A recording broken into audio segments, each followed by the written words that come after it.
Okay, so today we are going to learn how to find angle measures in polygons. So before we can do this, we need to figure out what the parts of the polygon are. So each segment that forms a polygon is called the sides of the polygon. The common end point where two sides meet is called the vertex of the polygon. And then the segment that connects any two non-consecutive vertices is a diagonal. So when you have the segment that connects two consecutive vertices, that's the side. Okay, so in this figure here, all of the capital letters, the A, the B, these are all the vertices of this polygon. And the segment that connects the vertices, these are the sides. And then when you have a segment that is not connected to a consecutive side, that's called the diagonal. So for example, if I wanted to come out of vertex A, I couldn't draw a diagonal to E or to B because that makes a side, but I could draw a diagonal to D, and I could also draw a diagonal to C. So it's going to go to another vertex that's not right next to it. Those are the diagonals. Okay, so this figure actually has a lot of diagonals. I could also draw a diagonal from E to B or B to E. I could also go from E to C. You can go from every vertex and draw in diagonals. They just can't go to the 2 points on either side. On the next slide, we have the names of some common polygons. So a three-sided polygon is a triangle. Four-sided, the general name is quadrilateral. In this chapter, we're going to be learning specific names like squares, rectangles, rhombuses, parallelograms, trapezoids, kites. We'll be learning those. And then a five-sided is a pentagon, 6 is a hexagon, 7 is a heptagon, 8 is an octagon, 9 is a nonagon, 10 is a decagon, 12 is a dodecagon, and then anything other than the numbers that are here, you would just write the number and then you would put the word G-O-N or just the letters G-O-N. So if I were talking about a 100-sided figure, you would say that it's 100-G-O-N. Okay, or if it's a 50-sided figure, 50 G-O-N. Now, little things that I use to help remember the difference between, say, a hexagon and a heptagon. The number 6 has an X in it, so I associate that with the X in hexagon. For the octagon, I think of an octopus. It has 8 arms, so an 8-sided figure is an octagon. For the nonagon, if you spell the word 9, it's got 2 N's here. Only thing we're changing are the vowels up in between those N's. And then a decagon, I think of a decade, which is 10 years, things like that. So these are common names. You should be familiar with them and know how many sides are associated with them. Next, to find the sum of the interior measures of a convex polygon, we're going to draw all possible diagonals from one vertex of the polygon. This is going to create a set of triangles. The sum of the angle measures of all the triangles equals the sum of the angle measures of the polygon. Basically what this is saying is we learned prior to this that the 3 angles of a triangle always add up to be 180. So if I were to draw diagonals in here, then I could make some smaller triangles. So notice this one is 1, 2, 3, 4 sides. It's quadrilateral. So if I were to draw a diagonal in here, this would tell me that 180 plus 180 is 360, and that the 4 angles of the quadrilateral are going to add up to be 360. Yes? How do you know not to draw diagonal from the other? You could have gone this way, but you're only going to do it one time. Yeah, but wouldn't that create a different angle? We're not worried. We're just worried about the sum. So this number that we're getting is only the sum of all 4 angles. Okay. Now for the pentagon, again, we could draw in, and you're only choosing one vertex. and you're drawing the diagonals out from there.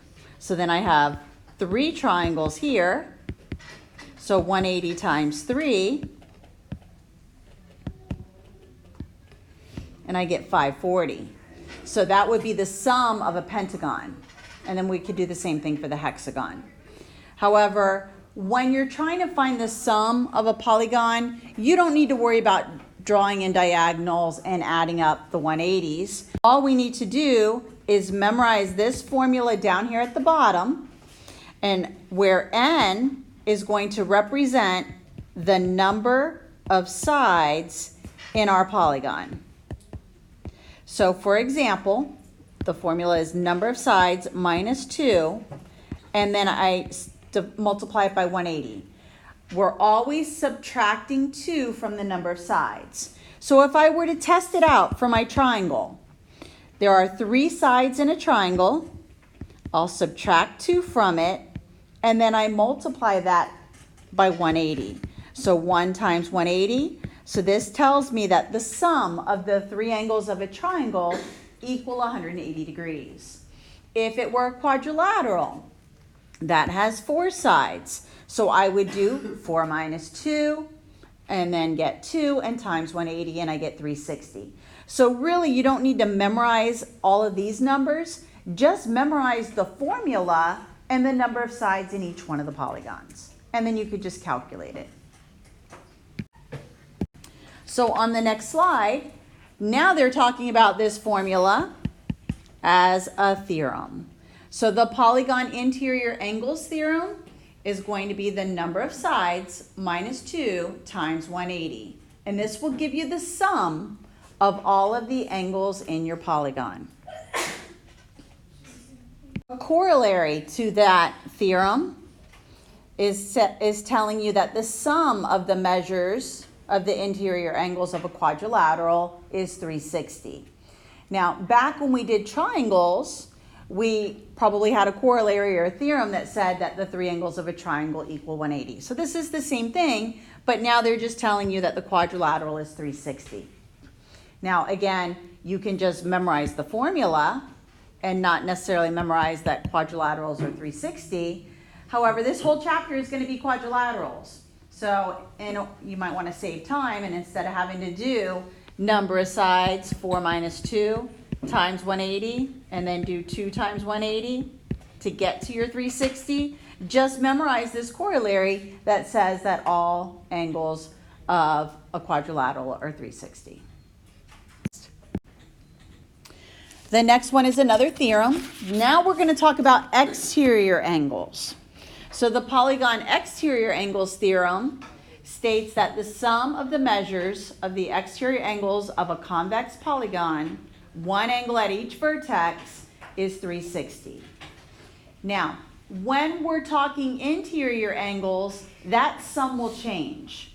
But the exterior angles, no matter what type of polygon it is, will always be 360. So for example, let me show you a triangle. Let's say I have a regular triangle here. These are all equal. My angles are all equal. And let's say I extend the sides to create exterior angles. Now, does anybody remember what one angle of an equilateral triangle is? Or equiangular? 60. Good. So if these are all 60, how much do you think the exterior angle would be? 180 minus 60. Good. Which would be 120. So all of these, because remember, inside plus outside is going to equal 180. Now, notice that all 3 of my exterior angles are 120. If I add those or just multiply it by 3, what do I get? 360. There you go. So it doesn't matter what the figure is, all of the exterior angles are always going to add up to be 360. I'll show you a quadrilateral now. So let's say I have a quadrilateral. And let's say it's a rectangle. Let's put some right angles here. Let's extend the sides. So this angle that's outside here is also going to be right. So will this one? When I have 4 right angles, how much does that add up to be? 360. So it doesn't matter what type of polygon you have, those exterior angles always add up to be 360. If it's a decagon, the exterior angles are going to be 360. If it's a pentagon, it's 360. It doesn't matter.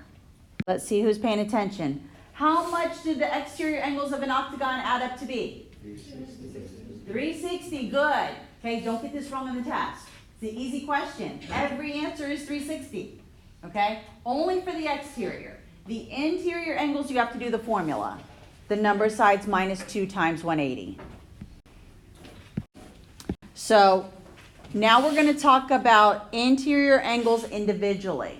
So that formula, the number of sides minus 2 times 180, that gives us the total sum. But if I want to know what one of those angles are, I take that sum and I divide it by the number of sides. So in the case of my triangle, the number of sides is 3. 3 minus 2 times 180. And then I would divide that answer by 3. So 3 minus 2 is 1. 1 times 180, and then divide by 3. So 180 divided by 3, and you can see that one of those interior angles is going to be 60 degrees. This formula to get one interior angle only works for regular polygons, meaning all angles in that polygon are the same. So when your figure is regular, that means it's equilateral and equiangular.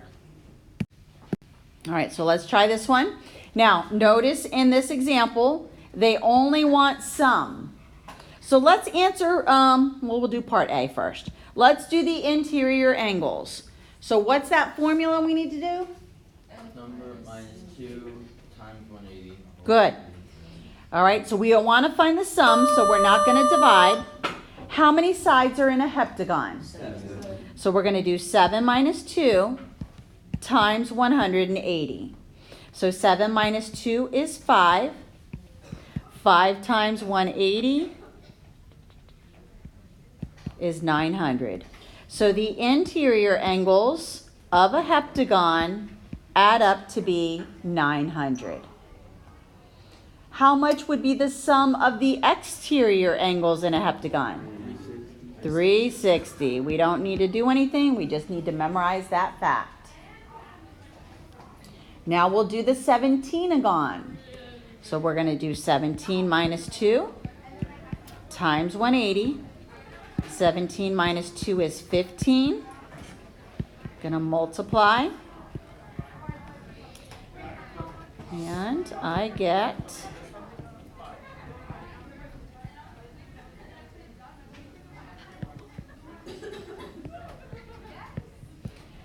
2,700 or 2,700.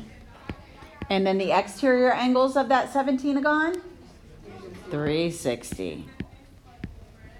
And these are all in degrees. Okay, so when you're taking this test and quiz, read the directions. If it says find sum, you just subtract and multiply. If it says find the measure of each interior angle, we're going to subtract, multiply by 180, and then divide by the number of sides. So for the regular quadrilateral, how many sides are in a quadrilateral? 4. We're going to do 4 minus 2 times 180, and then divide by the number of sides. So 4 minus 2 is 2. And then we get 360. Divide that by 4. And my interior angle is going to equal 90 degrees.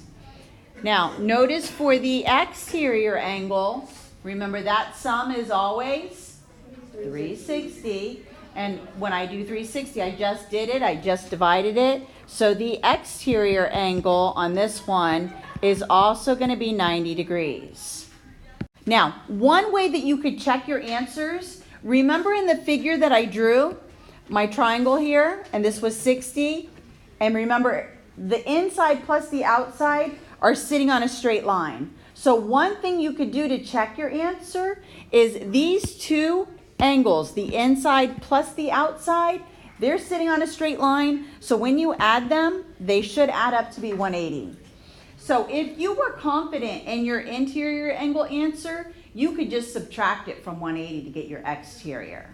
However, if you weren't sure, you could do the division and then you could double check it by adding it. All right, let's do the octagon. How many sides are in an octagon? 8.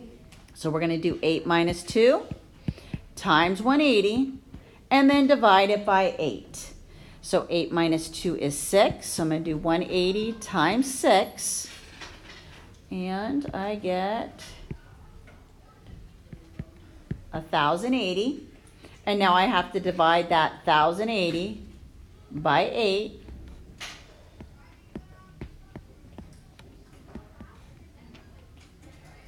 Oh, too much. 3. 24.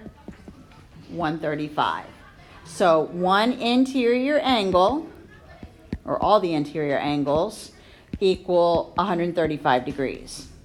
To find the exterior angle for this, I'll take 360, divide it by 8, and I get 45. So the exterior angle is 45 degrees. Again, you could double check it. The interior plus the exterior needs to be 180. All right, now the 15agon. So again, 15 minus 2 times 180, and then we'll divide it by 15. So we're going to do 13 times 180.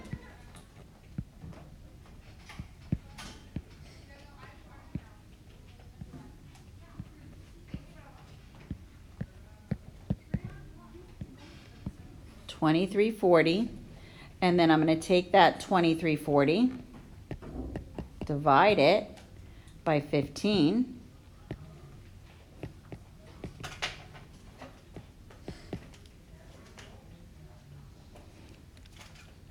and 5,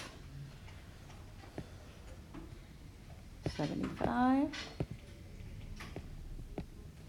and then 6. So one interior angle, or all of the interior angles, are 156 degrees.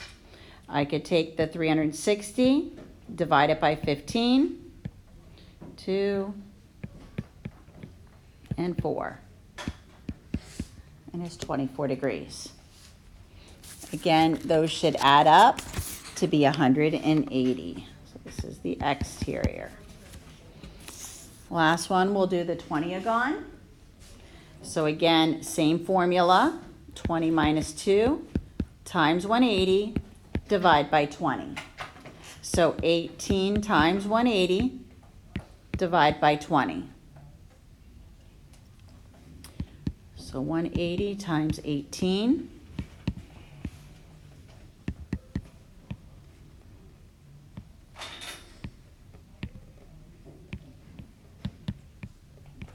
$32.40, and then I'm going to take that $32.40, divide it by 20, and it goes in here 6 times,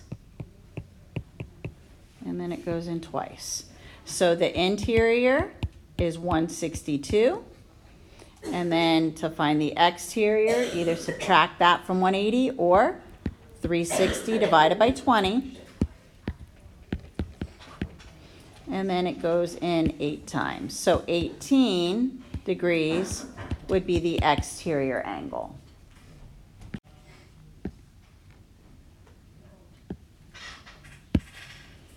Okay, so here would be the instructions. It's going to say find n given one interior angle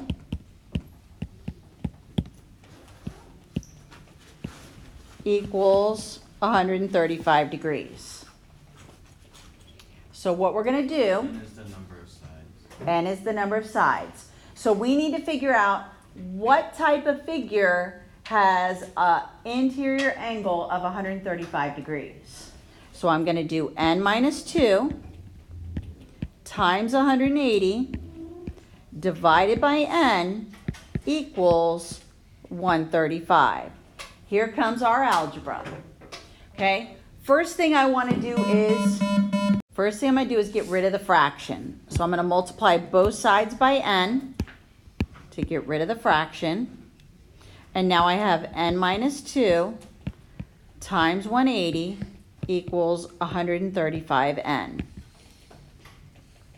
Next thing I'm going to do is distribute. So I'm going to distribute the 180 to the n and the 180 to the 2. So 180n minus 360 is equal to 135n. I now need to get my like terms together. So I need to get my n's together. So I'm going to subtract the 180n. Negative 360 is equal to negative 45n. And now I'll divide by negative 45. Negative divided by a negative is a positive, and this is 8. So the number of sides is 8, so it would be an octagon.